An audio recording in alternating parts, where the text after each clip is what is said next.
there, many of us working from home like I am. So we wanted to call in our friend Samantha Lane from Origami Day to talk more about how we can stay on track. Thank you so much for your time, Samantha. We appreciate you being here with us today.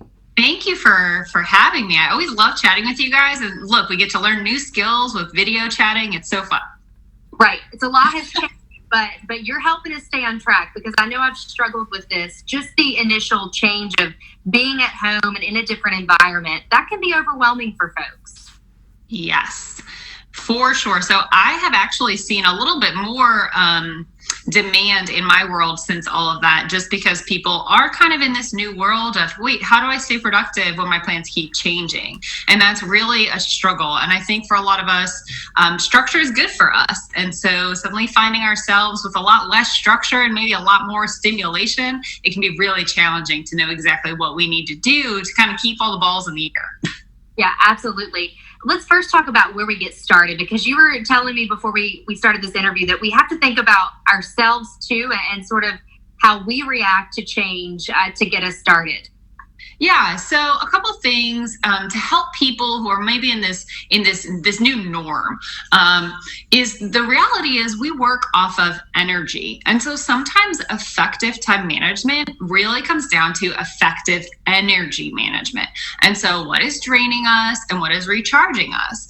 And when we're moving from a place of structure, I drop my children off at this time, I go to work at this time, I hit the gym at this time, I rest at this time. It's really hard when all of that changes for us to make sure all those things are still being addressed. So when are we being productive, and when are we actually resting, which rest is productive because we do need to recharge that energy. So it's important for us to know, are you an extrovert or are you an introvert? Which is not, are you social or not? What that really means is, do you drain from stimulation or do you recharge from stimulation? So that is really challenging for a lot of people. A lot of our extroverts aren't getting enough stimulation right now. So I have been a big proponent of kitchen dance parties. Put on some Taylor Swift, do what you got to do to get yourself amped up. And for a lot of us extroverts, we need that. But the flip side of that coin is our introverts are probably finding themselves at home with more family, and they need introvert time. Is what we call it for my husband, where we give him time that he goes and sits by himself, and if he wants to scroll on his phone or read a book or whatever he needs to do to kind of like calm it down, that stuff is really important for us to be scheduling right now so that we're staying productive. I love that, because I hadn't thought about it. I'm so focused on scheduling work stuff, I haven't thought about scheduling that self-care, which can make all the difference in keeping us overall balanced.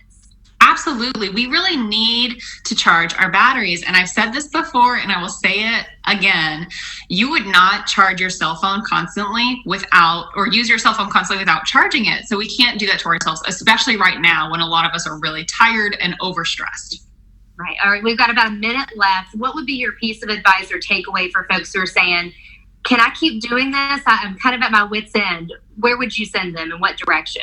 Yeah, so I would say there's a lot of great resources out there from our area chambers, other organizations. I know I'm trying very hard on Origami Day social media to really share a lot of tips. So whether that's simple things like what is the earbud rule and how do we use that to communicate with people around us, to just a little motivation of birds singing. So I would really encourage people to go with the positive in your Facebook, in your Instagram, and try to focus on that versus a lot of the negative stuff right now. It'll help you stay more productive. Yeah. Have that Taylor Swift dance party in the kitchen. Yes, I love that. Definitely. Thank you so much, Samantha. So good catching up with you. We appreciate you always. We'll have more information about Origami Day, how to find Samantha, and some more advice on livingeasttennessee.com.